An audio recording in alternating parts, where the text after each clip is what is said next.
couple of minutes, let me just introduce all of you to just a simple understanding of concept. All of you have targets, things that you're after. If you're gonna get a new result, if you're gonna grow your business, if you're gonna be able to support your mom, if you're gonna get rid of the anxiety, if you're gonna be able to overachieve and not have all that fear inside of you, you obviously need to get a new result. You're gonna have to get new action. We all know that. You don't get new results with old actions, doing the same thing. Exactly. What human beings can do, this is a human being, believe it or not, I majored in art.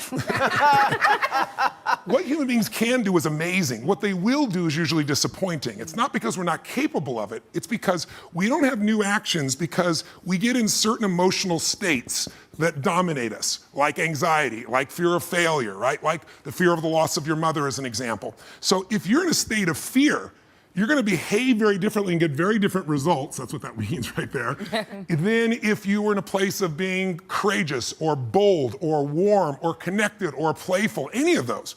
So the most important key to changing your life in any situation is to change results, you gotta change behavior, but to change behavior, you gotta change the emotional state you're in. Now, how do you do that when you don't feel like it, right? Or it feels overwhelming? There are two ways, and I've done this with the greatest athletes in the world. I've done this with 4 different presidents of the United States. I've done it with billionaire clients.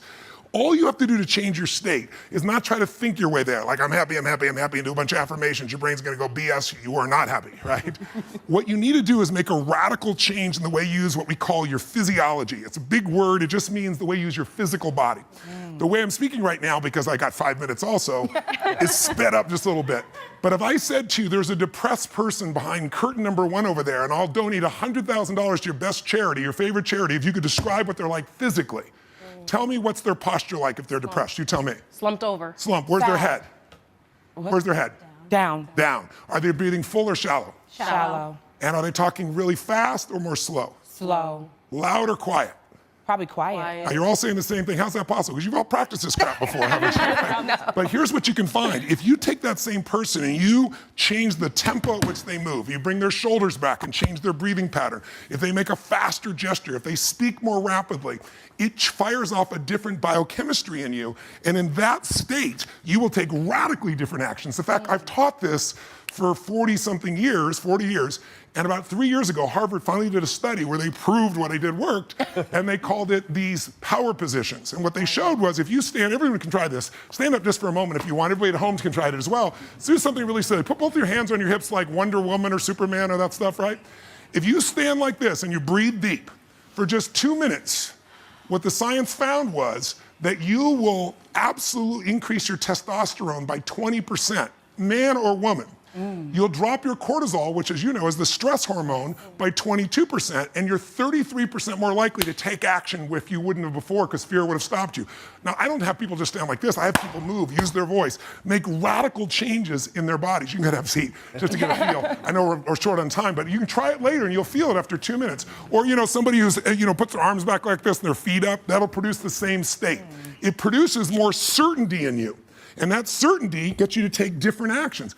So if you are in a situation, you think of the worst scenario, your mom dying, no, my business goes under, I never achieve at the level I need to, all the things I have anxiety about, the minute you focus on them, you go into those states of fear, and then you behave fearful, and you get lousy results. And when you get lousy results, what does it do to your brain? You go, see, I told you I couldn't do this. It becomes this negative loop. So how do we break out of it? We change our focus by asking better questions. Everybody in this room can try this. Just right now, answer this question in your mind. What is it in your life that you're proud of? If there's something you could feel really proud of right now by focusing on it, your children, yourself, something you accomplished, you did, how many can think of something you could feel proud of? And I don't mean fake pride, ego pride, like where you're making things up. I mean, well, you really did something you're proud of. Good. Right now, close your eyes and focus on how it feels when you're really proud. Focus on that moment you're proud of. How do you breathe when you feel really proud? And if you're a little kid, what happens to your face when you're really proud?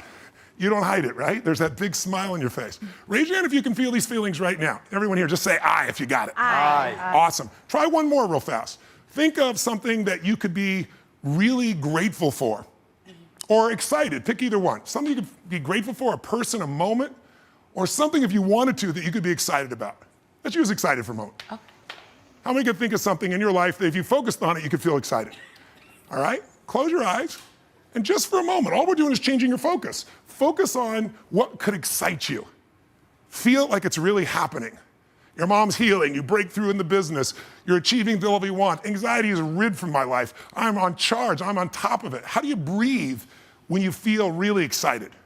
And then try this, when you're a little kid, you probably made noises for the hell of it until people told you not to.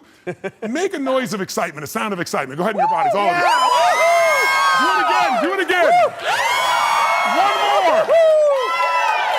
Open your eyes. How many feel that feeling in your body right now? Yeah. So if we change the state you're in, just by changing our focus or the way we use our bodies, strongly. Now, if you say, I'm gonna change my body, like I have people do firewalks sometimes or skydiving, and you go, they're scared, and they go, Mr. Robbins said that I should change my physiology, okay? Oh shoot, it didn't work. It's gotta be a radical change, right? Here's my question for all of you. If you focus on what you want, life has probabilities, there's no guarantees, but you increase them when you change your state. And that's really what this is all about. Learning to change your body and learning to change your focus.